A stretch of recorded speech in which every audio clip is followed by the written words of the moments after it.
Hi, my name is Reggie, and I would like to take a few minutes of your time to discuss the things God cannot and will not do because of His righteousness, holiness, and truth. The first thing God cannot do is that God cannot sin because holiness, righteousness, and truth are intrinsic part of His nature. He cannot do otherwise. What God is, He forever exists as. He cannot break His commands of holiness that reflects His nature. Holiness refers to God's majesty and His perfect moral purity. There is absolutely no sin or evil thought in God at all. God's holiness is the definition of that which is pure and righteous in all the universe. The second thing God cannot do is He cannot lie. It is impossible for God to lie, so He is consistent with truth, which has absolutes. He is the truth, and there is no darkness in Him. His standard of right or wrong does not change. As you can have a reference in the Bible, Hebrews 6:18 will tell you that. The third thing that God cannot do is because, and we know God is all-powerful, all-knowing, all-present, and as such, He cannot create anything greater than Himself. Otherwise, He will cease to be God.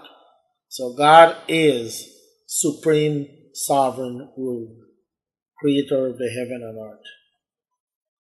The fourth thing, God cannot stop being God or stop existing. The nature of God is infinite, meaning no end, everlasting to everlasting. God's unchanging moral character is a moral absolute. He changes not. This includes holiness, justice, love, mercy, truth. God is eternal and is the only constant being in the universe. God exists in the highest and ultimate state of perfection and is not subjected to time or to space as created things are with changes. Malachi 3:6, the Lord changes not. James 1:7, there is no shadow of change with God. The fifth thing is God is sovereign and almighty. But He cannot answer every prayer you want, but only those that are in accordance to His will being done on earth. He cannot answer prayers that are opposite to His will or go against His good. James 4:3, you ask and receive not because you ask amiss, that you may consume it upon your lust. The sixth thing, God cannot learn anything new, because if He can, then to be God. God, before He created anything, He knew all about it. This is why God is able to predict the future with perfect and absolute accuracy.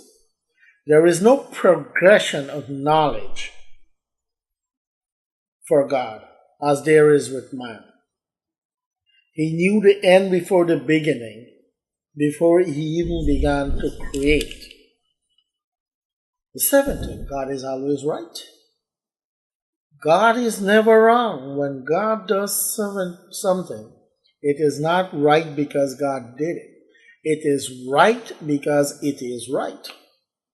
God is always holy and righteous and always knows the greater good because He alone possesses all knowledge. God is all powerful. He cannot think or act contrary to His perfect, eternal, unlimited nature, which is the absolute or ultimate standard of moral good. Let's take Isaiah 64:6. But we are all as unclean things, and all our righteousness are as filthy rags, and we all do fade as a leaf, and our iniquities, like the wind, have taken us away. Romans 4:10, as it is written, there is none righteous, no, not one. So we are all sinners.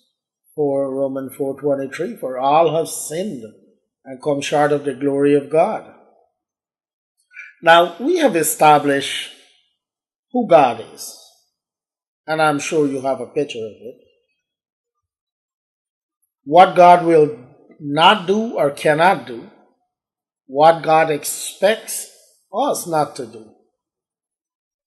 Now, we begin to compare scriptures to scriptures.